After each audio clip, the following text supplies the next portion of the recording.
Après être rentré chez lui dans un état sublime, Arthur s'assit pour regarder la télévision par habitude. Puis il alla sur Internet et se surprit à regarder des vidéos de divertissement de façon incontrôlée.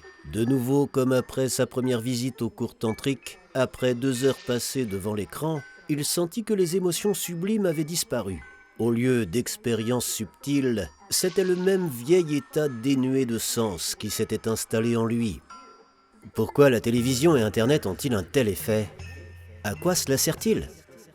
Peut-être vaut-il mieux ne pas regarder la télévision ou ne pas aller sur Internet du tout, si cela me prive des états sublimes. J'ai apporté quelque chose. Regarde. L'air solennel, il sortit de derrière son dos un bocal d'1 litre, rempli de champignons au chapeau rouge mouchetés de points. Tu as perdu la tête ? Pourquoi me les as-tu apportés ? Tu ne comprends rien. Comment ça, expliquait Ruslan ? Ce ne sont pas des champignons vénéneux, comme les gens le pensent. Ce sont des guides vers le plan subtil. Dans les temps anciens, ils étaient pris par les mages, et ils sont encore consommés par les chamans. Essaye-les, tu verras par toi-même. Mais l'essentiel est de ne pas les manger comme ça, sinon t'auras que des hallucinations. Concentre-toi sur quelque chose que tu veux savoir, voir, et la manite tu mouches te le révélera. Arthur regarda d'abord son ami d'un air sceptique.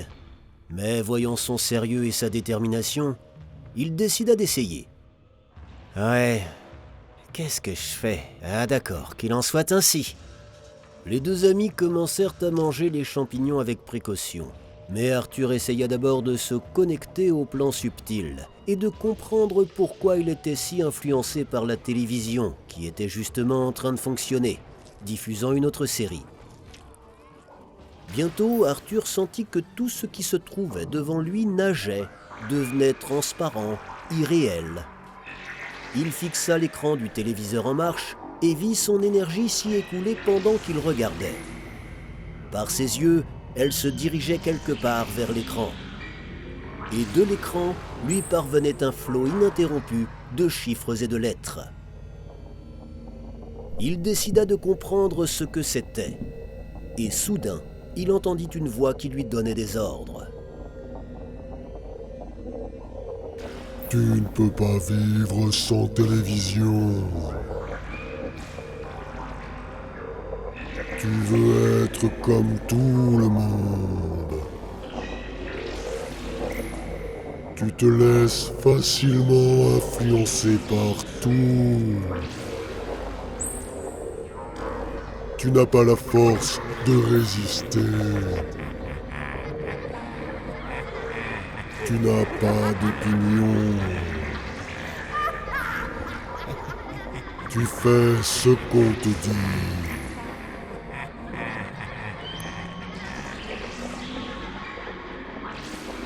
Incapable de supporter cela plus longtemps, Arthur tenta de détruire le téléviseur zombie. Mais son corps ne lui obéissait pas et il se détourna simplement pour ne pas voir ce flot de coercition stupéfiant.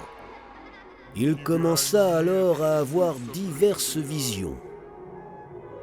Dans l'une d'entre elles, il vit une énorme amanite du mouche qui lui souriait. Puis des vers commencèrent à en sortir. Ils rongèrent le champignon jusqu'à ce qu'il se désintègre complètement en petits morceaux. Lorsqu'Arthur reprit ses esprits après les visions, il se sentit malade et vomit.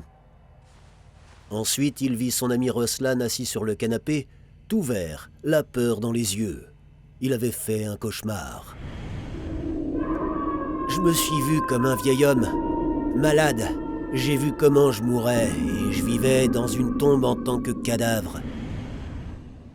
Arthur partagea sa vision et Ruslan reconnut qu'il avait lui aussi vécu la même chose après avoir regardé la télévision. Le lendemain, lorsqu'ils arrivèrent à l'université pour une réunion d'organisation, les amis se rendirent dans le hall de l'assemblée où plusieurs étudiants, professeurs et même le recteur s'étaient déjà rassemblés. Voyant que la tribune était libre, Arthur monta sur l'estrade, prit le micro et s'adressa avec émotion à l'assistance. « Mes amis, je veux vous mettre en garde. Ne regardez pas la télévision. C'est une machine à zombies. Elle prend votre énergie et vous transmet l'influence des autorités qui veulent vous garder dans le rang, afin que vous ne pensiez pas et que vous soyez des moutons sans volonté, qui dansent selon leur bon vouloir. Je ne sais pas ce qu'ils font, peut-être utilisent-ils la 25e image, mais il y a une influence toxique constante qui nous vient de l'écran. Donne-moi ce micro et sors de la scène, tu ferais mieux de travailler dur pour les cours. Qu'est-ce que tu en sais, espèce de cancre? Qu'est-ce que vous racontez? Je suis abruti après chaque cours à cause de votre programme. Vous nous encombrez le cerveau avec des connaissances inutiles et inapplicables. Ce qu'on peut lire dans un ouvrage de référence ou chercher dans un moteur de recherche sur Internet, ce n'est pas la peine de le mémoriser. C'est abrutissant. Il vaudrait mieux nous apprendre à penser de manière créative, à développer la logique, à résoudre des énigmes. Mais vous pensez que réfléchir est dangereux, n'est-ce pas? Sortez-le d'ici! 2 hommes robustes en uniforme portant la mention sécurité se dirigèrent immédiatement vers Arthur et grimpèrent sur l'estrade pour l'en faire descendre. Pendant ce temps, une clameur générale, du bruit et des applaudissements se faisait entendre dans la salle. Bravo! C'est vrai, c'est ça! Sous la clameur générale, Arthur fut conduit hors de la salle et Ruslan le suivit pour soutenir son ami. « T'as bien fait! Bravo! Au fait, je me disais, un festival de rap va avoir lieu en ville. Tu veux que je fasse en sorte que tu puisses parler avant le concert? » « Waouh, tu peux faire ça? Je connais l'un des organisateurs, je vais lui en parler, je pense qu'il n'y verra pas d'inconvénient. » Le jour dit, Arthur alla chez Alice et l'invita au concert de rap. « Je veux t'inviter à un festival de rap. Je vais m'y produire. Ruslan s'en est déjà occupé, il nous attend. » D'accord. Ils prirent un taxi pour se rendre sur place. Mais à un carrefour, il se passa quelque chose de terrible. Un camion les percuta à pleine vitesse. Arthur vit grâce à sa vision latérale l'énorme camion foncer sur leur voiture. La dernière chose qu'Arthur ressentit fut une vive douleur brûlante. Puis il eut des acouphènes et la sensation d'être entraîné dans un tunnel. Il se retrouva en vol stationnaire au-dessus du carrefour. Il pouvait voir la voiture en miettes et son corps mutilé qui gisait à côté. Il avait traversé le pare-brise lors de l'impact. Il aperçut 3 personnes à proximité et comprit immédiatement qu'il s'agissait de ceux qui étaient responsables de l'accident. Il connaissait leurs pensées. Ces personnes travaillaient dans les services secrets et venaient juste d'appeler leur supérieur pour leur faire leur rapport. Arthur voulait savoir qui était derrière tout cela et fut instantanément transporté dans un laboratoire scientifique. Il y avait beaucoup d'instruments différents dans la pièce et au centre de la salle se trouvait un tube avec une embouchure qui s'élargissait vers l'extrémité. Il se rendit compte qu'il s'agissait d'un générateur psychotronique. Un homme était assis devant le tube et récitait la programmation qu'Arthur avait déjà entendue lorsqu'il avait mangé le champignon. Un général se tenait à proximité et parlait au téléphone avec les hommes qui avaient causé l'accident. « Où suis-je » La connaissance lui vint alors qu'il s'agissait d'un institut de recherche fermé, depuis lequel l'influence zombie était transmise à toutes les chaînes de télévision, à l'Internet et aux communications mobiles.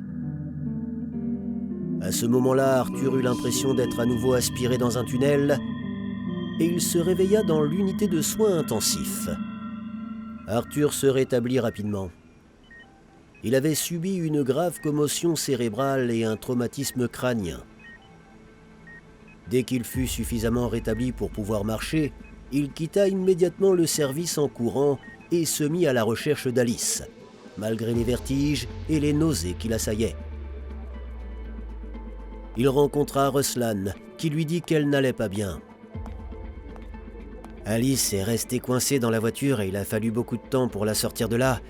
Sa colonne vertébrale a été endommagée et ses jambes sont paralysées. Plus ou moins revenu à la normale, Arthur sentit qu'il n'avait plus le droit d'arrêter de se battre, qu'il devrait ouvrir les yeux des gens sur ce que les autorités leur faisaient subir, comment ils étaient zombifiés et endoctrinés avec des programmes d'esclavage à l'aide d'un générateur psychotronique. Il retourna alors à l'université et, entrant dans une salle de classe où se trouvaient 200 étudiants, il commença à leur raconter son expérience de mort clinique et ce qu'il avait vu.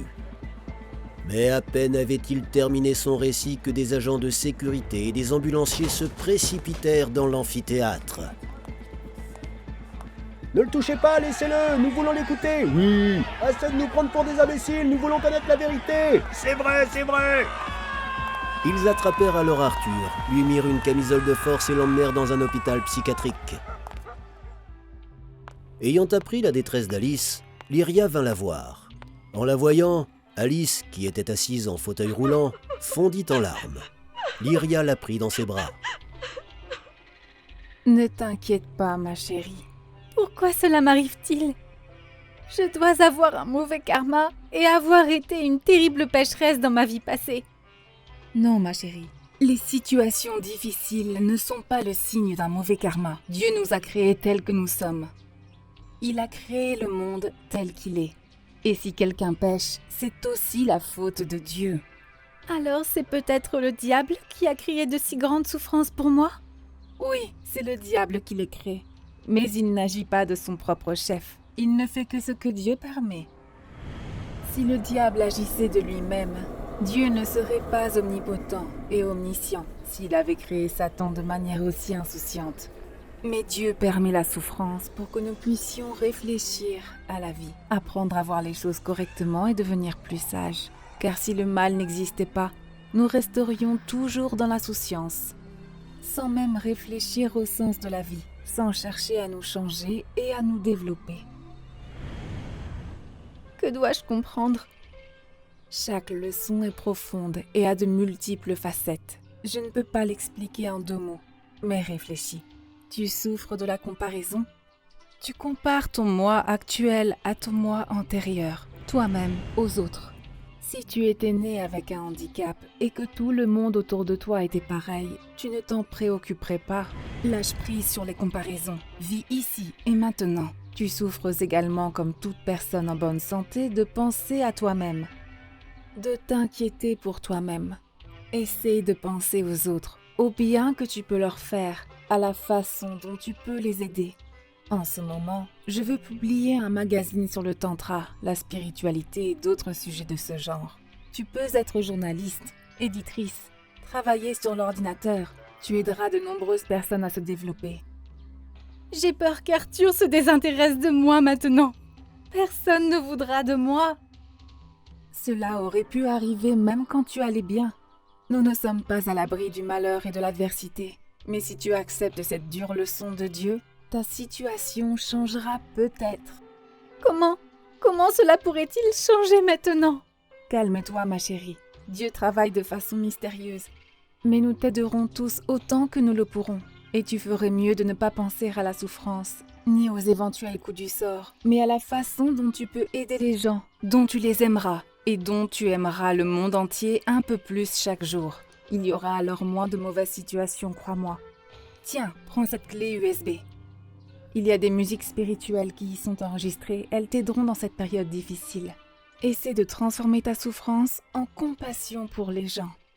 Après le départ de Lyria, Alice ouvrit la clé USB dans son ordinateur portable et commença à écouter un concert de chants spirituels.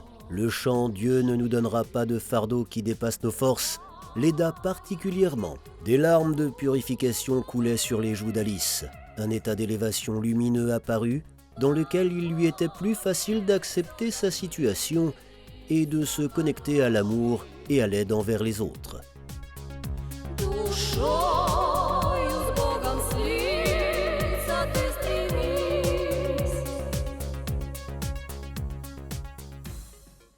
Pendant cette période extrême, où le destin de la planète entière est en jeu, il est très important que la connaissance des anges et des esprits de lumière se propage le plus rapidement possible à travers le monde et atteigne des milliers de personnes.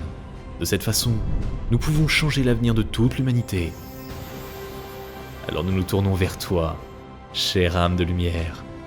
Partage la connaissance concernant nos livres sages et nos films. Partage les liens vers des vidéos ou des dessins animés. Tout cela est disponible et gratuit. Invite les femmes à des pratiques individuelles, des webinaires et des séminaires, et le grand esprit de lumière t'aidera, à toi et à ta famille, en dirigeant une énorme quantité d'énergie pour réaliser tous tes désirs.